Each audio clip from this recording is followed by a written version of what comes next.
BCCI आशिया cup स्पर्धेतून माघार घेण्याच्या तयारीत असल्याचं समजतंय। पाकिस्तानची जिरवण्यासाठी बीसीसीआयनं हा नवा प्लॅन आखलाय। बीसीसीआयचा आशिया क्रिकेट स्पर्धेला याबाबतचं पत्र गेल्याची देखील माहिती सूत्रांनी दिली आहे। पाकिस्तानच्या मोहसिन नक्वींकडे सध्या आशिया क्रिकेट स्पर्धेचं अध्यक्षपद आहे। दरम्यान मोहसिन यांच्याकडे अध्यक्षपद असल्यानं सहभागी होणार नसल्याची चर्चा रंगतीये।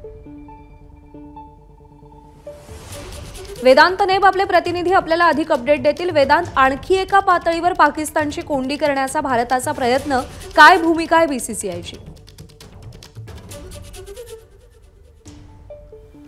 ज्या प्रकारे सूत्रांकडून माहिती मिळते प्रज्ञा, याला 2-3 कारणं आहेत ज्यामधून आशिया कप या टुर्नामेंटमधनं भारतीय संघ आणि भारत बाहेर पडणार आहे।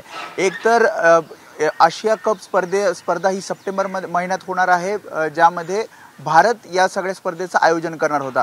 मात्र ज्या प्रकारे भारत पाकिस्तान युद्धजन्य स्थिती आणि दोन देशांमधला तणाव पाहता बीसीसीआयनं आशिया क्रिकेट काउन्सिलला कळवलेलं आहे की आपण या स्पर्धेतनं माघार घेत आहोत, भारत या स्पर्धेमध्ये नसणार आहे आणि त्यामुळे मग ही क्रिकेट स्पर्धा कशी होणार यावर आता प्रश्नचिन्ह आहे।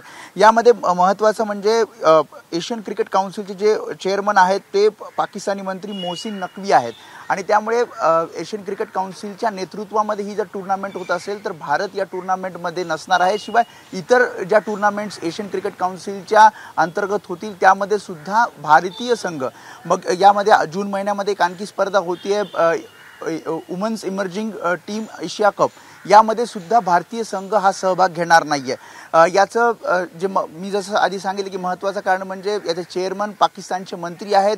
शिवाय भारत, पाकिस्तान, अफगाणिस्तान, श्रीलंका यासारखे देश या स्पर्धेमध्ये असताना भारत पाकिस्तान या स्पर्धेमध्ये परत एकदा सोबत सहभागी होणार आहेत। त्यामुळे पाकिस्तानला बाजूला करणं, पाकिस्तानच्या म्हणजे आशिया क्रिकेट काउन्सिलमध्ये जेव्हा पाकिस्तानचं नेतृत्व पाहायला मिळत असताना अशा स्पर्धेमध्ये सहभागी न होणं असा विचार बीसीसीआयने यामागे घेतला आहे आणि त्यामुळे तोंडी स्वरूपात सध्या तरी एशिया कप जे मेन्स कप होणार आहे त्या संदर्भात तोंडी स्वरूपात एशियन क्रिकेट काउन्सिलला कळवलं असल्याची माहिती सूत्रांकडून मिळते।